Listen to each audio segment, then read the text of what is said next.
अस्सलाम वालेकुम वरहमतुल्लाहि वबरकातुहू। इस वीडियो के अंदर हम common routes of drug administration part 2 के बारे में पढ़ेंगे कि हमने इसका पार्ट 1 भी बनाया हुआ है कि ड्रग एडमिनिस्ट्रेशन का जो कॉमन रूट्स है उसका पार्ट 1 हम पिछली वीडियो में बना चुके हैं। इस वीडियो के अंदर कि ड्रग एडमिनिस्ट्रेशन के कॉमन रूट्स उसका पार्ट 2 देख रहे हैं, कंसीडर कर रहे हैं। उसके अंदर जो हमारे पास चार हमने उधर पढ़ी थी, चार हमने उस वीडियो के अंदर पढ़ी थी कि किस तरीके से हम ड्रग का एडमिनिस्ट्रेशन करते हैं, और चार हम इधर पढ़ेंगे। तो ये 5 होगी, ये 6 होगी, ये 7 होगी और ये 8 हो गई। जो हमारे पास रेक्टल स्पोजिटरी यानी कि थ्रू रेक्टम के थ्रू स्पोजिटरी रेक्टम के थ्रू जो रेक्टल रूट होता है ड्रग्स का, वो ऑफर्स देता है partial avoidance to the first pass effect. वो अवॉइड करता है फर्स्ट पास इफेक्ट को, वो आधा हाफ अवॉइड करता है। जो हमारे पास rectal route of drug of administration होता है वो पार्शियल अवॉइड करता है टू फर्स्ट पास इफेक्ट को। जो लार्जर अमाउंट ऑफ ड्रग और ड्रग्स विद अनप्लीजेंट टेस्ट, जो लार्जर अमाउंट ऑफ ड्रग होती है और ड्रग्स होती है विद अनप्लीजेंट टेस्ट, जिनका टेस्ट अच्छा नहीं होता, उन ड्रग्स का उनकी बहुत ज्यादा अमाउंट एडमिनिस्ट्रेड की जाती है rectal then by the sublingual और बक्कर रूट से डिवाइडर एडमिनिस्ट्रेड की जाती है रेक्टम के थ्रू, बजाय इसके कि उनको सबलिंगुअल जुबान के नीचे और बक्कर रूट्स में दिया जाए। सबलिंगुअल और बक्कर रूट्स की बजाय उसको रेक्टम के अंदर रखा जाता है, क्योंकि वो ड्रग और अनप्लीजेंट टेस्ट की होती है। उस रूट के थ्रू भी हम ड्रग्स की एडमिनिस्ट्रेशन की जाते हैं, उसको हम रेक्टल स्पोजिटरी रूट कहते हैं। अगर हम इनहेलेशन की बात करें तो इनहेलेशन में जो रूट होता है offers delivery closest to the respiratory tissues होती है। इनहेलेशन का रूट्स डिलीवरी क्लोजेस्ट देता है टू द रेस्पिरेटरी टिश्यूज को। फॉर एग्जांपल अस्थमा होती है, अस्थमा वाले पेशेंट के अंदर अगर हमने जो अस्थमा वाले पेशेंट होते हैं अगर उनको हमने ड्रग्स देनी होती है तो हम वो रेस्पिरेटरी टिश्यूज तक उसका डिलीवरी क्लोजेस्ट उसका रूट देते हैं। उसका रूट हम देते हैं delivery closest to respiratory tissues for example asthma तक।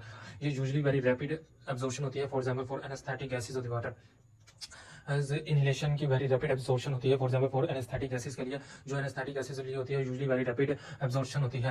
इनहेलेशन के लिए यूजुअली वेरी रैपिड एब्जॉर्प्शन होती है एनेस्थेटिक गैसेस के लिए। जो हमारे पास टॉपिकल रूट है includes application to the skin और to the mucous membrane of the eye, ear, nose, throat, airway और वजाइना फॉर लोकल इफेक्ट। जो टॉपिकल इफेक्ट रूट होता है उसके लिए एप्लीकेशन होती है टू द स्किन के लिए to the mucous membrane of eye, ear, nose, throat, airway और वजाइना फॉर लोकल इफेक्ट होती है। जो टॉपिकल रूट होता है उसके अंदर एप्लीकेशन होती है स्किन के लिए टॉपिकल रूट स्किन के लिए, और उसके बाद म्यूकस मेम्ब्रेन ऑफ स्किन के ऊपर जो अप्लाई किया जाता है उसको टॉपिकल रूट कहते हैं। म्यूकस मेम्ब्रेन ऑफ आई की जो म्यूकस मेम्ब्रेन पर अप्लाई किया जाता है उसको टॉपिकल रूट कहते हैं। और जो एयर की मेम्ब्रेन के ऊपर और जो नोज की मेम्ब्रेन के ऊपर और थ्रोट की मेम्ब्रेन के ऊपर और एयरवे की मेम्ब्रेन के ऊपर और वजाइना की मेम्ब्रेन के ऊपर लोकल इफेक्ट के लिए जो इसके ऊपर अप्लाई किया जाता है उसको हम टॉपिकल रूट कहते हैं। किसी भी ड्रग का जिसके अंदर हम जैसे क्रीम्स वगैरह लगाते हैं, एलर्जी क्रीम्स लगाते हैं, उस ड्रग्स को मेडिसिन की जो एलर्जी क्रीम्स होती है वो सारी टॉपिकल रूट में होती है। हमारे पास 8वां है ट्रांसडर्मल रूट। ट्रांसडर्मल रूट क्या होता है? हमारे पास transdermal route utilises application to the skin for systemic effect. जो ट्रांसडर्मल रूट होता है वो यूटिलाइज करता है एप्लीकेशन टू द स्किन की एप्लीकेशन के ऊपर फॉर सिस्टमिक इफेक्ट के ऊपर transdermal route utilises application to the skin for systemic effect of the water. Transdermal route utilize करता है यूटिलाइज किया जाता है स्किन की एप्लीकेशन के ऊपर फॉर सिस्टमिक इफेक्ट के लिए डायरेक्ट अप्लाई किया जाता है स्किन के ऊपर, उसके थ्रू गुजारा जाता है। Application usually occurs very slowly of the water. Application अमूमन occurs very slowly because of the thickness of skin की थिकनेस ज्यादा होने की वजह से एप्लीकेशन आहिस्ता आहिस्ता स्लोली होती है, लेकिन but the first pass back इसके अंदर फर्स्ट पास बैक अवॉइडेड होता है।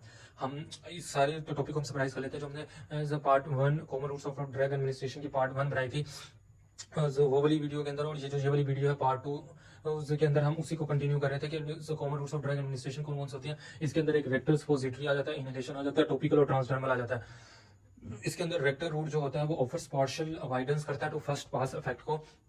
Large amount of drug and drugs with unpleasant taste वो बेटर एडमिनिस्ट्रेड यही होता है कि उसको रेक्टल रखा जाए बजाय इसके कि उसको जुबान के नीचे रखा जाए या बक्कर रूट्स किया जाए या उसको सवैलो किया जाए, क्योंकि उनका टेस्ट अच्छा नहीं होता। और इनहेलेशन के लिए ऐसे ड्रग्स जिनका ताल्लुक जिन्होंने लंग्स के अंदर इलाज करना होता है उसको हम इनहेलेशन के थ्रू देते हैं, और वो आसानी के साथ रेस्पिरेटरी टिश्यूज तक पहुंच रही है और यूजुअली वेरी रैपिड एब्जॉर्प्शन होती है। For example for anaesthetic gases अगर हम टॉपिकल रूट की बात करें, टॉपिकल रूट इंक्लूड्स ये एप्लीकेशन किया जाता है इसका स्किन के ऊपर और to the mucous membrane of eyes की म्यूकस मेम्ब्रेन पर, एयर पर, नोज पर और थ्रोट पर, एयरवे और वजाइना के ऊपर फॉर लोकल इफेक्ट होती है लोकल इफेक्ट के ऊपर। एंड ट्रांसडर्मल क्या होता है? Transdermal route utilises application to the skin for systemic effect. Application usually occurs application आहिस्ता आहिस्ता से होती है because of the thickness of the skin की थिकनेस की वजह से, और सिस्टमिक इफेक्ट के लिए इसको इस्तेमाल किया जाता है और उसके अंदर फर्स्ट पास इफेक्ट अवॉइडेड होता है। Thank you.